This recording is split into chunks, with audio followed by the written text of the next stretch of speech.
Narayanganj city corporation নির্বাচনে অংশ নেবে বিএনপি। স্থায়ী কমিটির সভায় সিদ্ধান্ত, জেলা পরিষদ নির্বাচন বর্জনের ঘোষণা। অবৈধ সম্পদ অর্জন মামলায় সরকার দলীয় এমপি বদিকে খালাস দেয়ার বিরুদ্ধে হাইকোর্টে দুদকের আপিল। তথ্য গোপন মামলায় জামিন স্থগিত চেয়ে আবেদন। তথ্য প্রমাণ ছাড়াই অর্থ পাওনা থাকার দাবি করছে পাকিস্তান, অভিযোগ অর্থমন্ত্রীর। বাংলাদেশের পাওনা আদায়ে কূটনৈতিক তৎপরতা বাড়ানোর তাগিদ বিশেষজ্ঞদের। সাঁওতালদের উপর হামলার ঘটনায় আইনি ব্যবস্থার বিষয়ে জানাতে প্রশাসনের প্রতি হাইকোর্টের নির্দেশ। ধান কাটাতে বাধা নেই, আদিবাসীদের সন্তোষ। এবং নাসিরনগরে হামলার পর এখনো আতঙ্ক কাটছে না হিন্দু সম্প্রদায়ের, জড়িতরা অনেকটাই চিহ্নিত, শিগগিরই গ্রেফতার করা হবে বললেন স্বরাষ্ট্রমন্ত্রী।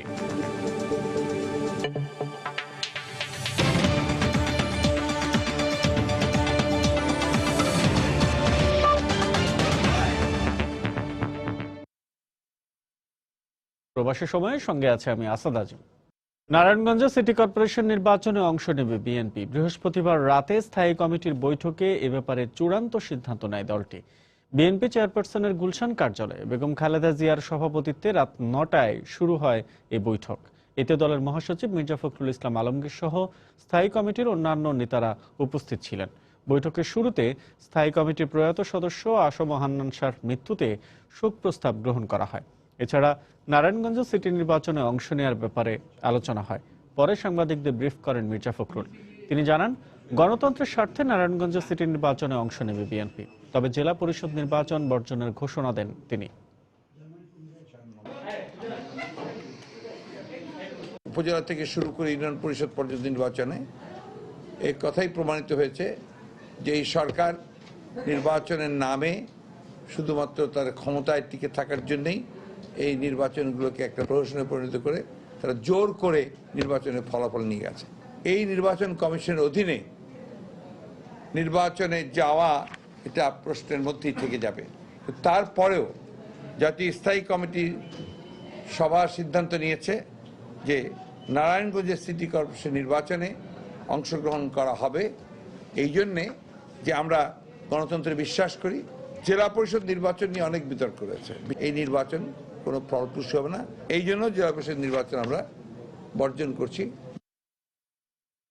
বঙ্গবন্ধুর শাহাদাত বার্ষিকীর দিনে মিথ্যা জন্মদিন উদযাপনের অভিযোগে দায়ের করা মামলায় আদালতে হাজির না হওয়ায় বিএনপি চেয়ারপারসন বেগম খালেদা জিয়ার বিরুদ্ধে গ্রেফতারি পরোয়ানা জারি করেছেন আদালত। বৃহস্পতিবার সকালে ঢাকা মহানগর হাকিম মাজাহারুল ইসলামের আদালত এ আদেশ দেন। আগামী ২রা মার্চ গ্রেফতারি পরোয়ানা বিষয়ক প্রতিবেদন দাখিলের জন্য দিন ধার্য করা হয়েছে। গত ৩০ আগস্ট বেগম জিয়ার বিরুদ্ধে মামলাটি করেন এক সাংবাদিক। ওই দিনই আদালত মামলা আমলে নিয়ে বেগম জিয়াকে ১৭ অক্টোবর আদালতে হাজির হওয়ার নির্দেশ দেন। বেগম জিয়া সেদিন আদালতে না যাওয়ায় তার বিরুদ্ধে গ্রেফতারি পরোয়ানা জারির আবেদন করেন বাদী। সেই আবেদনের শুনানি শেষে গ্রেফতারি পরোয়ানা জারি করা হয়। মামলার বাদী অভিযোগ করেন, বঙ্গবন্ধুকে হেয় করতে বিএনপি চেয়ারপারসন উদ্দেশ্যমূলকভাবে ১৫ই আগস্ট জন্মদিন উদযাপন করে আসছেন।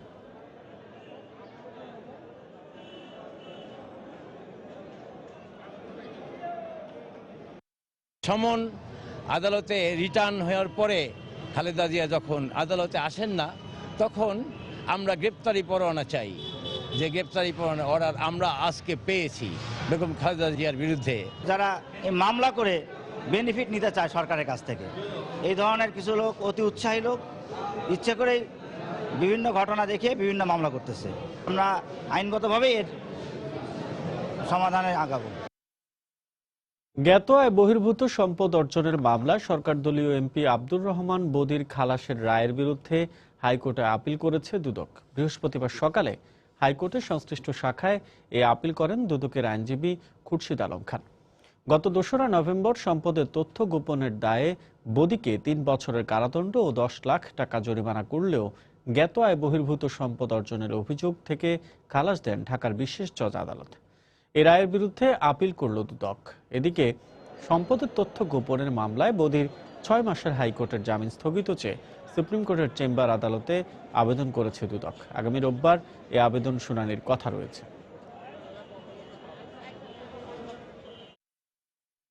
গোবিন্দগঞ্জে সাঁওতালদের উপর হামলার দায়ীদের বিরুদ্ধে কি ব্যবস্থা নেওয়া হয়েছে তা জানতে চেয়েছেন হাইকোর্ট। আগামী 10 দিনের মধ্যে পুলিশ সুপার সহ সংশ্লিষ্টদের এ বিষয়ে প্রতিবেদন দাখিল করতে বলা হয়েছে। এছাড়া সাঁওতালদের চলাফেরার স্বাধীনতা এবং ধান কাটা নির্বিঘ্ন করার নির্দেশ দিয়েছেন উচ্চ আদালত। এদিকে রংপুর মেডিকেলে চিকিৎসাধীন অবস্থায় গ্রেফতার 2 সাঁওতালকে জামিন দিয়েছেন আদালত। তাদের ওপর হামলার নেপথ্যে স্থানীয় সংসদ সদস্য আবুল কালাম আজাদ ও চেয়ারম্যান বুলবুলের ইন্ধন রয়েছে বলে আদালতে প্রতিবেদন দাখিল করেছে মানবাধিকার সংগঠন আইন ও সালিশ কেন্দ্র। গাইবান্ধার গোবিন্দগঞ্জে সাঁওতালদের উচ্ছেদকে ঘিরে সংঘর্ষ এবং তাদের বাড়িঘরে অগ্নিসংযোগের ঘটনায় উদ্বেগ প্রকাশ করেছেন উচ্চ আদালত। তাদের উপর পুলিশের গুলির বৈধতা, নিরাপত্তা সহ কয়েকটি বিষয়ে নির্দেশনা চেয়ে আইন ও সালিশ কেন্দ্র সহ 3টি সংগঠনের করা রিটের শুনানিতে তাদের উচ্ছেদের প্রক্রিয়া নিয়ে প্রশ্ন ওঠে। শুনানিতে সংঘর্ষের পেছনে স্থানীয় সংসদ সদস্য ও চেয়ারম্যানের ইন্ধন রয়েছে আশোকের এমন প্রতিবেদন আদালতে তুলে ধরা হয়। আদালতও স্থানীয় প্রভাবশালীদের যোগসাজশের কথা উল্লেখ করে বিষয়টি সমাধানে সরকারকে নিরপেক্ষ হওয়ার পরামর্শ দিয়েছেন। সাঁওতালদের ব্যবহার করে একটি পর্যায়ে এসে সাঁওতালদের এগেনস্টে নিজেরা এটা লুটে নেওয়ার জন্য ব্যবহার করেন, সেই বিষয়গুলো ওই রিপোর্টে এসেছে। সেইটার আলোকে পরবর্তী কোর্ট ওই কনসার্ন যিনি এমপি এবং ওসি তাদের বিরুদ্ধে তিনি রুল ইস্যু করেছেন। পরে দায়ীদের বিরুদ্ধে কি ব্যবস্থা নেওয়া হয়েছে তা জানতে চান আদালত। একই সঙ্গে সাঁওতালদের চলাফেরা এবং চিনিকলের জমিতে লাগানো ধান কাটা নির্বিঘ্ন করতে আদেশ দেন উচ্চ আদালত। সাঁওতালরা যেন তাদের ঘর বাড়িতে শান্তিপূর্ণ থাকতে পারে, তারা যাওয়া আসা করতে পারে, সেই নিশ্চয়তা, তার নিরাপত্তা বিধান করার জন্য ওরা যে ধানগুলো চাষ করেছে সেই ধানগুলো ওদেরকে কাটতে দিতে হবে। মামলার সংখ্যা, অপর দিকে দোষী ব্যক্তি, সেগুলো অবশ্যই মামলার মধ্যে দিয়ে তো সেটা হবে, ইন্ডিকেট হবে, সেটার ব্যবস্থা নেওয়ার জন্য বলেছে। আগামী 30 নভেম্বর এই মামলার পরবর্তী শুনানির দিন ধার্য করা হয়েছে। এদিকে আটক সাঁওতাল বিমল কিস্কু ও চরেন সরেনকে জামিন দিয়েছেন গাইবান্ধার আদালত। আফজাল হোসেন, সময় সংবাদ, ঢাকা। চলাফেরার স্বাধীনতা এবং ধান কাটা নির্বিঘ্ন রাখতে উচ্চ আদালতের নির্দেশে সন্তোষ প্রকাশ করেছেন গাইবান্ধার গোবিন্দগঞ্জের সাঁওতাল পল্লীর বাসিন্দারা। এদিকে সাঁওতালদের বাড়িঘরে হামলা ও অগ্নিসংযোগের ঘটনায় 600 জনের বিরুদ্ধে মামলা দায়েরের পর 5 জনকে আটক করেছে পুলিশ। এই ধানটা কেটে আমরা ঘরে তুলতে পারবো, বাল বাচ্চা নিয়ে আমরা খাইতে পারবো সবাই। আমরা যখন হাইকোর্ট থেকে রিট পেয়েছি তাতে অনেক শান্তি, আমাদের খুব ভালো লেগেছে। তার কাটা যে লাগাচ্ছে, এই তার কাটা যেন সরানোর ব্যবস্থা করে। আমাদের অনেক কিছু অসুবিধা হচ্ছে, গরু বাছুর চড়ানোর, মানে ছোলপোলের খেলাধুলা। যে রায়টা হলো এর পাশাপাশি আর ওই যে কাঁটাতারের যে বেড়া দেওয়া হয়েছে, এই কাঁটাতারের বেড়াটারও একটা অবসান হবে, এটাও আমরা কামনা করি। প্রবাসের সময় আরো থাকছে। রাজধানী থেকে জেএমবি সরোয়ার তামিম গ্রুপের অন্যতম 5 সদস্য আটক। বিস্ফোরক তৈরির সরঞ্জাম সহ অস্ত্র ও গোলাবারুদ জব্দ।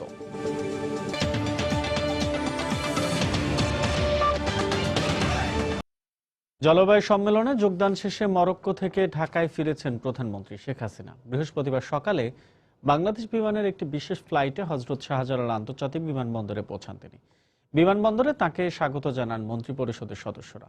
মঙ্গলবার মরক্কোর মারাকাসের বাব ইগলিতে বিশ্ব জলবায়ু সম্মেলন COP22 এর উচ্চ পর্যায়ের এক বৈঠকে অংশ নেন প্রধানমন্ত্রী।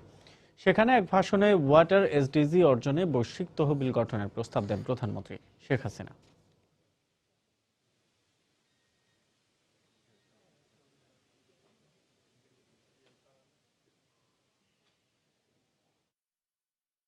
পেরিয়ে গেছে ৪৫ বছর, এখনো বাংলাদেশের সম্পদের ন্যায্য হিস্সা বুঝিয়ে দেয়নি পাকিস্তান। উল্টো বাংলাদেশের কাছে প্রায় ৭০০ কোটি টাকা পাওনা আছে দাবি করে তা ফেরত নেয়ার প্রক্রিয়া শুরু করেছে তারা। পাকিস্তানের গণমাধ্যমের এমন খবরে নতুন করে বাংলাদেশের পাওনা আদায়ে তৎপর হওয়ার আহ্বান জানিয়েছেন বিশেষজ্ঞরা। প্রয়োজনে আন্তর্জাতিক ফোরামে বাংলাদেশের দাবির ন্যায্যতা তুলে ধরতে কূটনৈতিক তৎপরতা বাড়ানোর কথা বলছেন তারা। অন্যদিকে অর্থমন্ত্রী বলছেন, পাকিস্তান কোনো তথ্য প্রমাণ ছাড়াই বাংলাদেশের কাছে অর্থ পাওনা থাকার দাবি করেছে। ২৪ বছরের অর্থনৈতিক বঞ্চনা পেরিয়ে বাংলাদেশ স্বাধীন হয়েছিল। তবে যুদ্ধ শেষ হলেও বাংলাদেশের বঞ্চিত হওয়ার ইতিহাস ফুরায়নি এখনো। বাংলাদেশের সম্পত্তির হিস্যা বুঝিয়ে দেয়নি পাকিস্তান। এ অবস্থায় নতুন করে পাকিস্তানের গণমাধ্যমের খবর, সরকারি অফিস, আগাম সুবিধা সহ বিভিন্ন খাতে বাংলাদেশের কাছে তাদের পাওনা রয়েছে বর্তমান মূল্যে যা ৬৯২ কোটি রুপি। তবে ইতিহাস এবং পরিসংখ্যান সাক্ষ্য দেয় 1974 সালে পাকিস্তানের তৎকালীন প্রেসিডেন্ট জুলফিকার আলী ভুট্টো ঢাকা সফরে এলে বঙ্গবন্ধু শেখ মুজিবুর রহমান $4,000 মিলিয়ন পাওনা দাবি করেন। তখন ডলারের মূল্য ছিল 8 টাকা, 45 বছরে যা দাঁড়িয়েছে 80 টাকায়। সেই হিসেবে বাংলাদেশের এখনকার পাওনা 32,000 কোটি টাকা। এ অবস্থায় বিশেষজ্ঞরা বলছেন, পাকিস্তানের দাবি যে অযৌক্তিক তা বিশ্লেষণ সহ তুলে ধরে বাংলাদেশকে তার দাবি উপস্থাপনে আরও তৎপর হতে হবে। একটা সিদ্ধান্ত হয়েছিল যে 75 আগস্টে জোট নিরপেক্ষ সম্মেলনে এটা উত্থাপন করা হবে। বঙ্গবন্ধুর নৃশংস হত্যাকাণ্ডের পর এই বিষয়টি আর উত্থাপিত হয় নাই। এরপরে আজকে 16 সাল পর্যন্ত যদি ধরেন, এই বিষয়টি কেন যেন খুব বেশি গুরুত্ব বাংলাদেশ দেয় নাই। আমাদের যেমন দাবি আছে, তাদেরও যদি কোনো দাবি থাকে কাটাকুটি হবে। চোরের মার বড় গলা হিসাবে পাকিস্তান এই কৌশলটা নিয়েছে। সুতরাং এই কৌশল নিয়ে তারা খুব একটা সুবিধা করতে পারবে না। আদালতে গেলে আমরা তখন পুরো 24 বছরের শোষণ, বৈষম্য, আয় ব্যয়ের হিসাব তুলে ধরলে এটা অনায়াসে প্রমাণ করতে পারবো যে আমাদের কাছ থেকে ফ্লাইট অফ ক্যাপিটাল ওয়েস্ট পাকিস্তানে হয়েছে। আমাদের যে দাবির পক্ষে যে সমস্ত তথ্য প্রমাণ আছে সেগুলোকে আরও সামনে নিয়ে আসা এবং এটিকে আন্তর্জাতিক অঙ্গনে আরও জোরালোভাবে উপস্থাপন করা। পাকিস্তানের যে দাবি, সেই দাবিটি কতটা অগ্রহণযোগ্য, কতটা অবাস্তব, কতটা ভিত্তিহীন, সেটাও আমাদের তুলে ধরতে হবে। এ ব্যাপারে অর্থমন্ত্রী বলেছেন, বাংলাদেশের অর্থ পাওয়ার বিষয়ে যথেষ্ট তথ্য প্রমাণ রয়েছে। আমরা 4টা অল্টারনেটিভ ক্লেমস করে রেখেছি, properly documented. They have nothing, no documents, nothing, it's just statement. দাবি আদায়ে বাংলাদেশ এবং বিদেশে জনমত গঠনের দিকে দৃষ্টি দেওয়ার পরামর্শ দিয়েছেন বিশেষজ্ঞরা। তরিকুল ইসলাম সৌরভ, সময় সংবাদ, ঢাকা। দখল, উচ্ছেদ, এরপর আবার দখল, এ আবর্তেই যেন ঘুরপাক খাচ্ছে রাজুকের নিয়মিত এবং বিশেষ উচ্ছেদ অভিযান। অভিযোগ রয়েছে, সংশ্লিষ্টদের হাত করেই নগরীতে এই অবৈধ দখলদারিত্ব বজায় রাখছেন ভবন মালিকরা। নগর পরিকল্পনাবিদদের মতে এখনই দৃষ্টান্তমূলক পদক্ষেপ না নিলে অচিরেই বসবাসের অযোগ্য হয়ে পড়বে 2 কোটি মানুষের এই নগরী। আজহার লিমনের রিপোর্ট। রাজধানীর পশ্চিম পান্থপথ দেখে বোঝার উপায় নেই, নকশা বহির্ভূত নির্মাণ এবং দখলদারিত্বের কারণে এই সড়কের ভবনগুলোতে চালানো হয়েছিল কোনো উচ্ছেদ অভিযান। বছর জুড়ে চালানো গ্রিন রোড, ধানমন্ডি, তালতলা, উত্তরা কিংবা গুলশান সহ রাজধানীর বিভিন্ন এলাকায় চালানো রাজুকের প্রায় সব অভিযানই এমন ফলশূন্য। কখনো মাস বা সপ্তাহের ব্যবধানে, কখনো আবার উচ্ছেদের পরপরই শুরু হয় আবারও দখল করার তৎপরতা।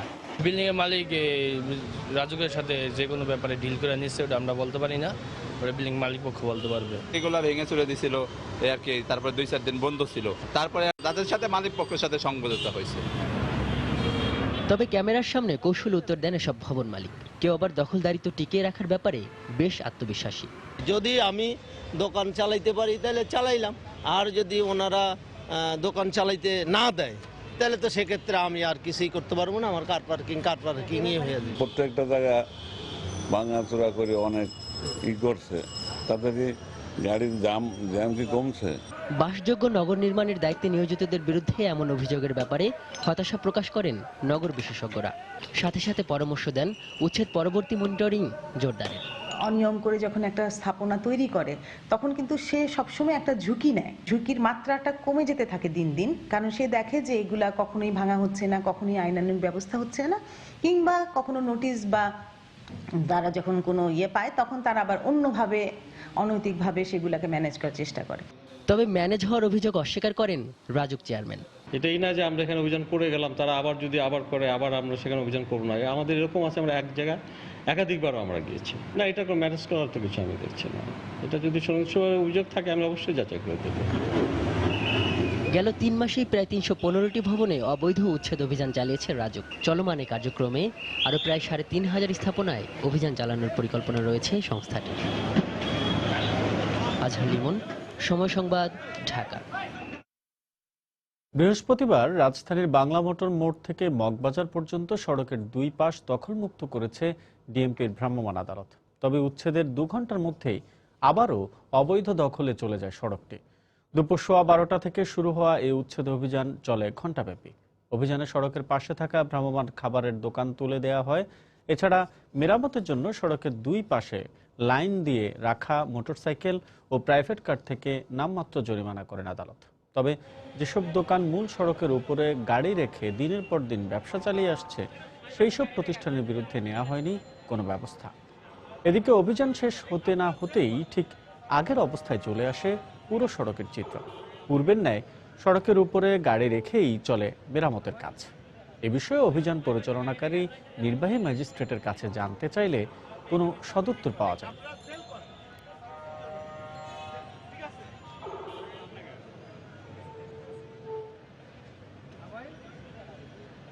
পার্টসের দোকানগুলো মূলত তারা পার্টস বিক্রি করবে, বাট তারা এখানে যে গাড়ি রেখে যে গাড়ি মেরামত করে এটা বেআইনি। এই জন্য আমরা রং পার্কিংয়ের মামলা দিয়েছি প্রত্যেকটা গাড়িকে, আর দোকানদারকে আমরা সতর্কমূলক ব্যবস্থা বাণী দিয়েছি যে তারা ভবিষ্যতে এই ধরনের কাজ আর করবে না। প্লেস অফ অকারেন্স হলে গিয়ে ফুটপাথ, তা ফুটপাথে যিনি অপরাধটা করছেন তিনি হয়তো গাড়ির মালিক অথবা ড্রাইভার, দোকানদার তো তার দোকানে বসে আছে, তো অপরাধটা যিনি করেছেন তার বিরুদ্ধে আমরা ব্যবস্থা নিচ্ছি। প্রবাসী সময় আরো থাকছে। বাজারে পর্যাপ্ত খুচরা নোট না থাকায় কলকাতা সহ পশ্চিমবঙ্গের গোটা রাজ্যে মুদ্রা বিনিময় বন্ধ। এক সপ্তাহেও সমস্যা সমাধান না হওয়ায় ক্ষোভ।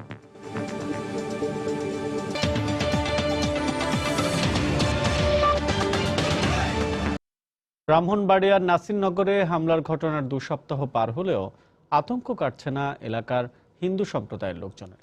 সম্প্রদায়ের নেতারা বলছেন, ঘটনার সঙ্গে জড়িত প্রকৃত দোষীদের শাস্তি না হলে এই শঙ্কা দূর হবে না।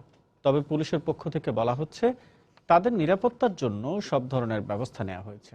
উজ্জ্বল চক্রবর্তী তথ্য ও জুয়েলুর রহমানের ছবি নিয়ে ডেস্ক রিপোর্ট। গত 28 অক্টোবর ব্রাহ্মণবাড়িয়ার নাসিরনগরে ধর্ম অবমাননার উড়ো খবরে হিন্দু পাড়ায় হামলা চালায় দুর্বৃত্তরা। এ সময় 10টি মন্দির এবং শতাধিক বসতঘর ভাঙচুর এবং লুটপাট করা হয়। এ ঘটনার পর স্বরাষ্ট্রমন্ত্রী সহ সরকারের উচ্চ পদস্থ কর্মকর্তা, রাজনীতিবিদ ও মানবাধিকার কর্মীরা দফায় দফায় নাসিরনগরে এসে হিন্দু সম্প্রদায়ের লোকজনকে অভয় দেন, কিন্তু তারপরও অজানা শঙ্কা আর আতঙ্ক কিছুতেই তাদের পিছু ছাড়ছে না। আওরা জাল বাইতে গেল, আমরা খুঁজতে বয়সে মাছ ধরত গেল বয়সে, কিন্তু কোন দিন কোনটা হয় আমরা এই আতঙ্ক নিয়ে আসি।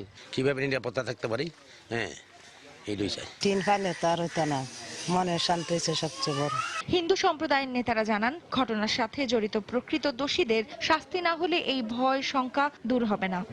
আগে একটা ঘটনা ঘটে গেল, এই জন্য আমরা এখন চাই যে দীর্ঘমেয়াদী একটা নিরাপত্তা ব্যবস্থা। যারা প্রকৃত অপরাধী তাদেরকে আইনের আওতায় এনে দৃষ্টান্তমূলক শাস্তির ব্যবস্থা নেওয়া হোক, এবং যারা নিরপরাধী ব্যক্তি তাদেরকে যেন হয়রানি না করা হয়। এদিকে হিন্দুদের সব ধরনের নিরাপত্তার ব্যবস্থা গ্রহণ করা হয়েছে বলে জেলা পুলিশের পক্ষ থেকে বলা হয়েছে। রাজ্যে পাহারার ব্যবস্থা করা হয়েছে, আমাদের মোবাইল প্যাট্রোলিং রয়েছে, বিজিবি রয়েছে, এখনো র্যাব রয়েছে। স্বাভাবিক জীবনযাপনের জন্য সকলকে আমরা আমাদের পক্ষ থেকে পূর্ণ আস্থা রাখার জন্য আমরা অনুরোধ করেছি। এই ঘটনায় নাসিরনগর থানায় মোট 6টি মামলা দায়ের করা হয়েছে। এসব মামলায় ভিডিও ফুটেজ দেখে পুলিশ এখন পর্যন্ত 85 জনকে গ্রেফতার করেছে। সময় সংবাদ, ব্রাহ্মণবাড়িয়া। নাসিরনগরের ঘটনায় উস্কানিদাতাকে খুব শিগগিরই আইনের আওতায় আনা হবে বলে জানিয়েছেন স্বরাষ্ট্রমন্ত্রী আসাদুজ্জামান খান কামাল। বৃহস্পতিবার সন্ধ্যায় রাজধানীতে এক অনুষ্ঠানে মন্ত্রী বলেন, ষড়যন্ত্রের অংশ হিসেবে নাসিরনগরে হিন্দু সম্প্রদায়ের উপর হামলার ঘটনা ঘটেছে। যে ঘটনাটা ঘটিয়ে দেওয়া হয়েছে, এটা একটা আমি মনে করি এটা কারো উস্কানি ছিল, কারো একটা উদ্দেশ্যমূলক ছিল। আমরা তাকেও কাছাকাছি চলে আসছি সেই একদম নির্দিষ্ট ব্যক্তিটাকে ধরার। আমাদের আমরা সময় মতো আপনাদেরকে সবাইকে জানাবো। এবার প্রবাসের খবর। বাংলাদেশ রপ্তানি প্রক্রিয়াকরণ এলাকা কর্তৃপক্ষ বেবজার সঙ্গে বাংলাদেশ বিজনেস অ্যাসোসিয়েশন কাতারের মতবিনিময় সভা হয়েছে। বুধবার কাতারের রাজধানী দোহার ম্যারিয়ট হোটেলে এই সভা হয়। সংগঠনের সভাপতি শামসুল আলমের সভাপতিত্বে ও সহসভাপতি শফিকুল রহমানের পরিচালনায় অনুষ্ঠানে প্রধান অতিথি হিসেবে উপস্থিত ছিলেন কাতারে নিযুক্ত বাংলাদেশের রাষ্ট্রদূত আসুদ আহমেদ। সভায় বক্তব্য রাখেন বেবজার নির্বাহী chairman major general Mohammad Habibur Rahman Khan, বিনিয়োগ উন্নয়ন সহকারী ব্যবস্থাপক আলী ইশতিয়াক চৌধুরী, কাতার বিজনেস অ্যাসোসিয়েশনের সাধারণ সম্পাদক আব্দুল মতিন পাটোয়ারি সহ আরও অনেকে। অনুষ্ঠানে শামসুল আলম বলেন, তৈরি পোশাক সহ বিভিন্ন শিল্প স্থাপনা অ্যাসোসিয়েশন 50 কোটি টাকা বাংলাদেশে বিনিয়োগ করবে।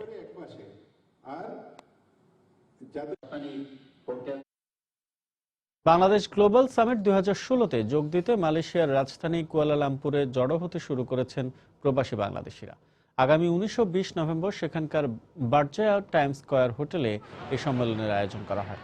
সম্মেলন সফলভাবে অনুষ্ঠানের লক্ষ্যে আয়োজক সংগঠন অল ইউরোপিয়ান বাংলাদেশ অ্যাসোসিয়েশন আইবার নেতৃবৃন্দ এরই মধ্যে কুয়ালালামপুরে পৌঁছেছেন। বৃহস্পতিবার স্থানীয় বাংলাদেশি কমিউনিটির নেতৃবৃন্দ ও শিক্ষার্থীদের একটি দল বিমানবন্দরে তাদের অভ্যর্থনা জানান।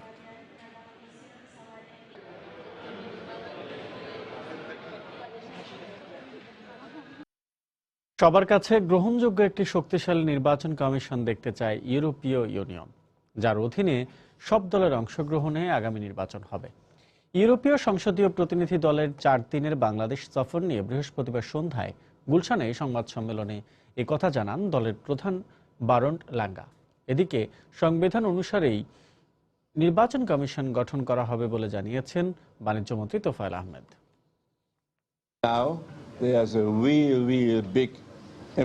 বাংলাদেশ বিভিন্ন ক্ষেত্রে চোখে পড়ার মতো উন্নতি করেছে। সবার কাছে গ্রহণযোগ্য একটি শক্তিশালী নির্বাচন কমিশন গঠন হবে আশা করি, যে কমিশনের অধীনেই আগামী নির্বাচনে সব দল অংশগ্রহণ করবে। স্বল্পোন্নত দেশ থেকে যদি আমরা উন্নয়নশীল দেশে প্রবেশ করি, তাহলে যে অস্ত্র ছাড়া সবকিছু আমরা ইউরোপিয়ান ইউনিয়নে রপ্তানি করতে পারি, সেখানে আমাদের নতুন একটা অবস্থার আমাদের পড়তে হবে। সেটা আমরা তাদের কাছে আজকে অনুরোধ করেছি যে তখন আপনারা আমাদেরকে জিএসপি প্লাস দেবেন। তাদের উত্তর হলো জিএসপি প্লাস পেতে হলে কতগুলি শর্ত পূরণ করতে হবে। সংবিধানে যা আছে মহামান্য রাষ্ট্রপতির মাধ্যমে সেই সংবিধান অনুসারেই আমাদের নির্বাচন কমিশন গঠিত হবে। অর্থনৈতিক উন্নয়নের স্বার্থে আবারও জ্বালানি তেলের দাম কমানো হবে বলে জানিয়েছেন অর্থমন্ত্রী আবুল মাল আব্দুল মুহিত। বৃহস্পতিবার বিকেলে সচিবালয়ে আন্তর্জাতিক মুদ্রা তহবিলের প্রতিনিধিদের সঙ্গে বৈঠক শেষে তিনি একথা জানান। জ্বালানি তেলের দাম আমাদের হিসাবে কমালে পরে ইকোনমির জন্য ভালো হবে। এখন আমরা কাগজপত্র প্রস্তুত করছি, করে এটা এনার্জি মন্ত্রণালয়ে দেব। এটা আলোচনা করতে হবে প্রধানমন্ত্রীর সঙ্গে, আর বৈঠকে যাবই। যদি তেলের দাম কমাই, বিদ্যুতের দাম আমরা এখন রিভাইজ করব। কমবে না হয়তো, but it will not be খুব বড় কিছু হবে না। বিজয় দিবসকে কেন্দ্র করে সাভার আমিন বাজার এলাকা থেকে জাতীয় স্মৃতিসৌধ পর্যন্ত যে কোনো ধরনের পোস্টারিং এর উপর নিষেধাজ্ঞা আরোপ করা হয়েছে। বৃহস্পতিবার বিকেলে গণমাধ্যমে পাঠানো তথ্য মন্ত্রণালয়ের এক বিজ্ঞপ্তিতে স্মৃতিসৌধগামী এ রাস্তায় সব ধরনের তোরণ, পোস্টার, ব্যানার, ফেস্টুন না লাগানোর জন্য সবাইকে অনুরোধ জানানো হয়। বিজয় দিবসে শ্রদ্ধা জানানোর সময় স্মৃতিসৌধের ফুল বাগান যাতে ক্ষতিগ্রস্ত না হয় সে বিষয়ে সতর্ক থাকারও নির্দেশ দেওয়া হয়। পরিষ্কার পরিচ্ছন্নতার জন্য 13 ডিসেম্বর থেকে বিজয় দিবসের আগ পর্যন্ত সর্বসাধারণের জন্য বন্ধ রাখা হবে বলে জাতীয় স্মৃতিসৌধ। রাজধানীর আদাবর ও উত্তরা এলাকা থেকে 90 জেএমবির 5 সদস্যকে আটক করেছে র্যাব। এরা জেএমবির সরওয়ার তামিম গ্রুপের জঙ্গি প্রশিক্ষক, বিস্ফোরক বিশেষজ্ঞ ও অর্থ সমন্বয়কারী হিসেবে কাজ করত। তাদের কাছ থেকে বিপুল পরিমাণ বিস্ফোরক তৈরির সরঞ্জাম সহ অস্ত্র ও গোলাবারুদ উদ্ধার করা হয়।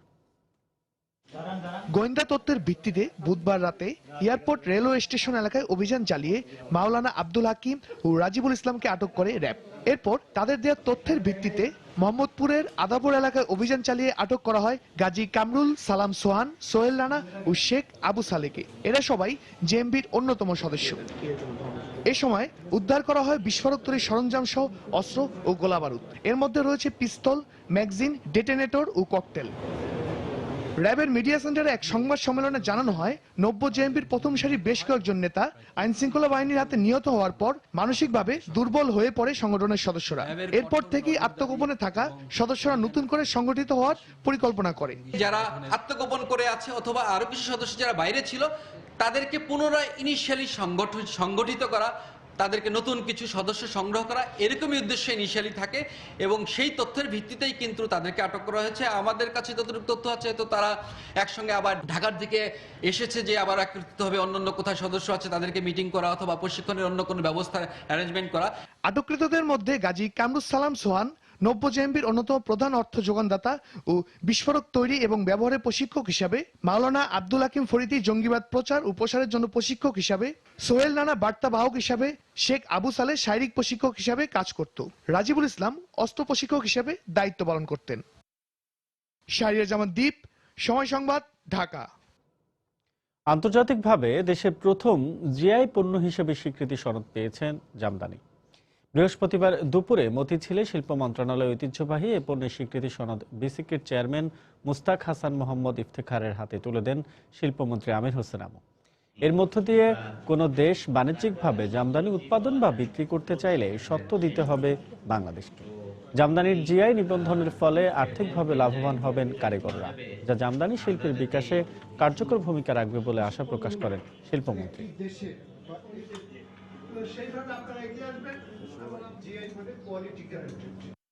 অর্থনৈতিক সমৃদ্ধি যথেষ্ট নয়। অর্থনৈতিক সমৃদ্ধি হলো দেশের অর্থনীতিকে উন্নতির দিকে নিয়ে যাওয়া, উন্নত দেশে পরিণত করা, কিন্তু ঐতিহ্য, কৃষ্টি, সংস্কৃতি এটা আলাদা জিনিস।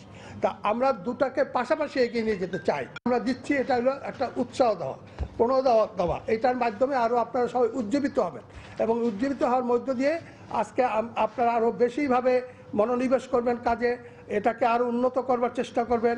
আমি যেটা বললাম যে পঞ্চম থেকে আমরা প্রথমে যেতে চাই, মসলিনে পদার্পণ করতে চাই, আমরা সেই লক্ষ্যে ধাবিত হতে সক্ষম হব। রাজধানীর বাংলা একাডেমি চত্বরে চলছে 3 দিনের ঢাকা লিট ফেস্ট। এই আয়োজনে দেশ বিদেশের বিভিন্ন কথা সাহিত্যিক ও গবেষক অংশ নিচ্ছেন। উৎসবের প্রথম দিন বৃহস্পতিবার সকাল থেকেই শত শত দর্শনার্থীর ভিড়ে মুখর হয়ে উঠেছে একাডেমি প্রাঙ্গণ। আয়োজকরা জানান, সাহিত্যপ্রেমীদের এই আয়োজনের মাধ্যমে তুলে ধরা হচ্ছে বাংলাদেশের ঐতিহ্য। বাংলা একাডেমির সবুজ চত্বর জুড়ে চলছে দেশি বিদেশি সাহিত্যপ্রেমীদের মিলন মেলা। এই মিলন মেলা বসছে 5 বছর ধরে। এরই ধারাবাহিকতায় এবারও শুরু হয়েছে 3 দিনের ঢাকা লিটারারি ফেস্টিভ্যাল। বৃহস্পতিবার দুপুরে উৎসবের উদ্বোধন করেন নোবেল জয়ী সাহিত্যিক VS নাইপল। উপস্থিত ছিলেন সংস্কৃতি মন্ত্রী ও অর্থমন্ত্রী সহ সাহিত্য অঙ্গনের বিশিষ্টজনেরা। আয়োজকরা জানিয়েছেন, উৎসবের মধ্য দিয়ে একদিকে যেমন বর্তমান প্রজন্ম বিশ্ব সাহিত্য চর্চার সুযোগ পাচ্ছে, অন্যদিকে বাংলাদেশের ঐতিহ্যকেও বিশ্বের কাছে তুলে ধরা হচ্ছে। এই উৎসবের মাধ্যমে বর্তমান প্রজন্ম সুযোগ পাচ্ছে আন্তর্জাতিক অঙ্গনে নিজেদের মেধা প্রকাশের। এছাড়া তাদের দেশের পাশাপাশি বিদেশি কথা সাহিত্যিকের সম্পর্কেও জানার সুযোগ হচ্ছে।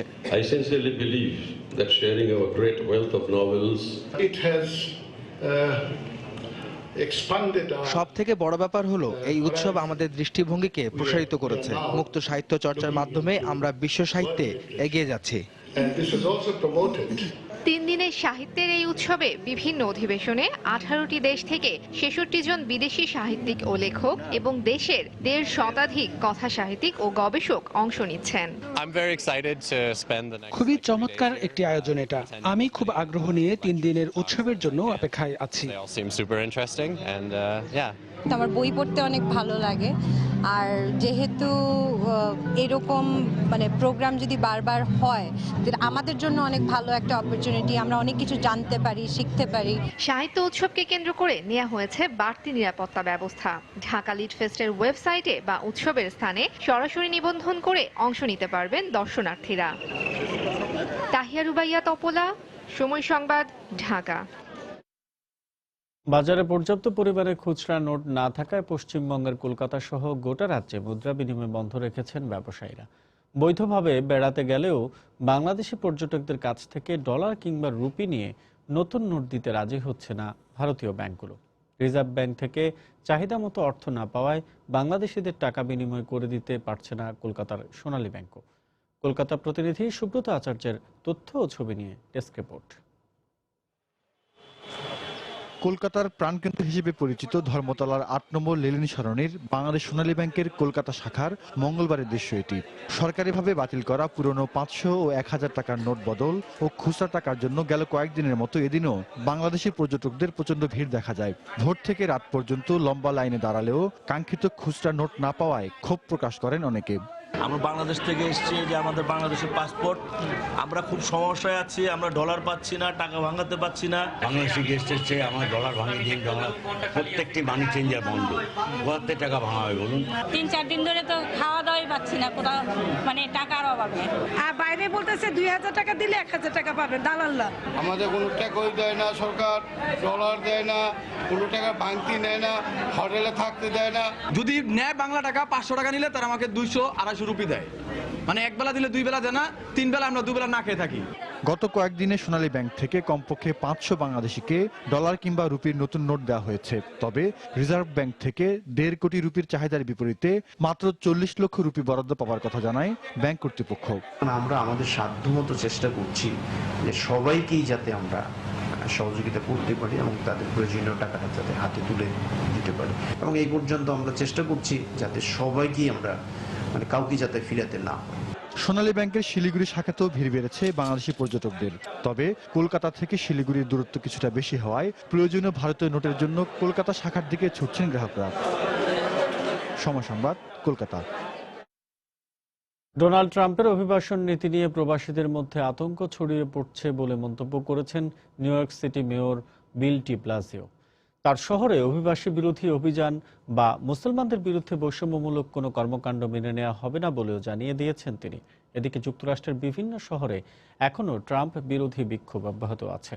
এর মধ্যেই পরাজিত প্রার্থী হিলারি ক্লিন্টন ট্রাম্পের বিরুদ্ধে আন্দোলন অব্যাহত রাখতে ডেমোক্রেট সমর্থকদের প্রতি আহ্বান জানিয়েছেন। যুক্তরাষ্ট্র থেকে শিহাবুদ্দিন কিসলুর তথ্য ও ছবি নিয়ে ডেস্ক রিপোর্ট। বুধবারও শিক্ষার্থীদের স্লোগানে মুখরিত হয় নিউ ইয়র্কের রাজপথ। কলম্বিয়া ও নিউ ইয়র্ক বিশ্ববিদ্যালয়ের পাশাপাশি নিউ জার্সির রুটজার্স বিশ্ববিদ্যালয়ের শিক্ষার্থীরা ক্লাস পরীক্ষা বর্জন করে রাস্তায় নেমে আসে। নবনির্বাচিত প্রেসিডেন্ট ট্রাম্পের অবৈধ অভিবাসী বহিষ্কারের ঘোষণার বিরোধিতা করে তারা। আমাদের অনেক সহপাঠী আছে যাদের বৈধ কাগজপত্র নেই, তাদেরকে এদেশ থেকে বিতাড়িত করা হলে শিক্ষাজীবন হুমকির মুখে পড়বে। এর মধ্যেই নিউ ইয়র্ক সিটির মেয়র বিল ডি ব্লাসিও ট্রাম্প টাওয়ারে পরবর্তী মার্কিন প্রেসিডেন্টের সঙ্গে দেখা করেন। পরে এক সংবাদ সম্মেলনে অন্তর্বর্তীকালীন মার্কিন প্রশাসনে অভিবাসী বিরোধী ব্যক্তিদের নিয়োগ দেওয়ার খবরে উদ্বেগ জানান তিনি।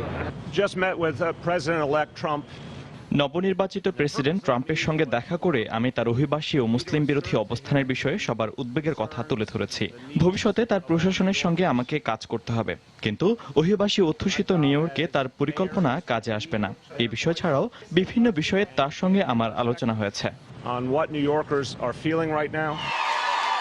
এদিকে নির্বাচনে পরাজিত প্রার্থী হিলারি ক্লিন্টন ওয়াশিংটনের সমর্থকদের উদ্দেশ্যে এক ভাষণে যুক্তরাষ্ট্রের অখণ্ডতা রক্ষায় কাজ করে যাওয়ার প্রত্যয় ব্যক্ত করেন। ভেবেছিলাম নিজেকে সবকিছু থেকে গুটিয়ে নেব, বাসায় বসে বই পড়ে সময় কাটাবো, কিন্তু পারলাম কই। হতাশ হলে চলবে না।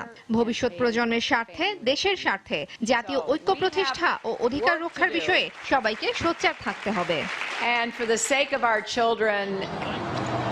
এদিকে মামলার হুমকি সহ ভাড়াটিয়াদের লিখিত দাবির পরিপ্রেক্ষিতে নিউ ইয়র্কে ট্রাম্পের ঠিকাদারি প্রতিষ্ঠানের তৈরি করা অনেক বহুতল ভবন থেকে ডোনাল্ড ট্রাম্প ও তার প্রতিষ্ঠানের নামফলক সরিয়ে নিচ্ছে ভবন কর্তৃপক্ষ।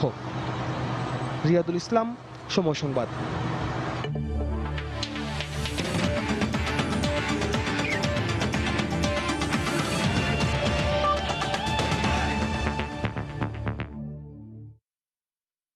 Bangladesh premier league cricket BPL এর খবর। চট্টগ্রাম পর্বে বৃহস্পতিবার দিনের দ্বিতীয় ম্যাচে বরিশাল বুলসকে 12 রানে হারিয়েছে রংপুর রাইডার্স। ব্যাট করে মোহাম্মদ মিথুনের 50-তে 6 উইকেটে 175 রান করে নাঈম ইসলামের দল। জবাবে 163 রানে শেষ হয় বরিশালের ইনিংস। 4 ম্যাচে 6 পয়েন্ট নিয়ে টেবিলের দ্বিতীয় স্থানে উঠে এসেছে রংপুর। টস হেরে ব্যাট করতে নেমে শুরুটা ভালো হয়নি রংপুরের। 14 রান করে সাজঘরে ফিরে যান সৌম্য সরকার। মিথুনকে নিয়ে হাল ধরার চেষ্টা করে শেহজাদও আউট হন 14 রানে। তৃতীয় উইকেট জুটিতে ডসনকে নিয়ে মিথুন যোগ করেন 78 রান। মিথুন দলীয় সর্বোচ্চ 62 রানে আউট হন। আফ্রিদির 10 বলে 22 ও ডসনের 46 রানে শেষ পর্যন্ত 175 রানের সংগ্রহ পায় রংপুর রাইডার্স।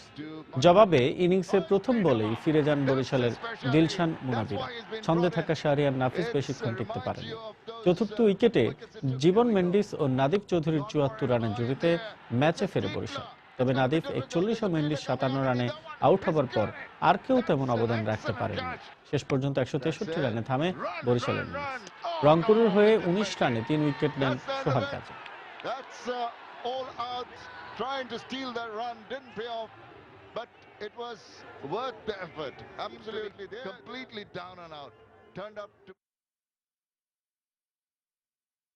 এ পর্যায়ে শীর্ষ সংবাদ জানিয়ে দিচ্ছে আরো একবার। নারায়ণগঞ্জ সিটি কর্পোরেশন নির্বাচনে অংশ নেবে বিএনপি। স্থায়ী কমিটির সভায় সিদ্ধান্ত। জেলা পরিষদ নির্বাচন বর্জনের ঘোষণা। অবৈধ সম্পদ অর্জন মামলায় সরকার দলীয় এমপি বদিকে খালাস দেওয়ার বিরুদ্ধে হাইকোর্টে দুদকের আপিল। তথ্য গোপন মামলায় জামিন স্থগিত চেয়ে আবেদন। তথ্য প্রমাণ ছাড়াই অর্থ পাওনা থাকার দাবি করছে পাকিস্তান, অভিযোগ অর্থমন্ত্রী। বাংলাদেশের পাওনা আদায়ে কূটনৈতিক তৎপরতা বাড়ানোর তাগিদ বিশেষজ্ঞদের। সাঁওতালদের উপর হামলার ঘটনায় আইনি ব্যবস্থার বিষয়ে জানাতে প্রশাসনের প্রতি হাইকোর্টের নির্দেশ। ধান কাটতে বাধা নেই, আদিবাসীদের সন্তোষ। এবং নাসিরনগরে হামলার পর এখনো আতঙ্ক কাটছে না হিন্দু সম্প্রদায়ের, জড়িতরা অনেকটাই চিহ্নিত, শিগগিরই গ্রেফতার করা হবে বললেন স্বরাষ্ট্রমন্ত্রী। এই ছিল প্রবাসের সময়। যে কোনো খবর পেতে ভিজিট করুন সময়নিউজ.টিভি। যে কোনো বাংলা লিংক, রবি ও এয়ারটেল নম্বর থেকে সময় সংবাদের খবর, অনুষ্ঠান সূচি জানতে এবং যে কোনো তথ্য সময় সংবাদকে জানাতে ডায়াল করুন 16242 নম্বর। এছাড়া এই মাত্র পাওয়া খবর আপনার মোবাইলে পেতে SMS করুন *BN লিখে পাঠিয়ে দিন 16242 নম্বরে। সঙ্গে থাকুন সময়।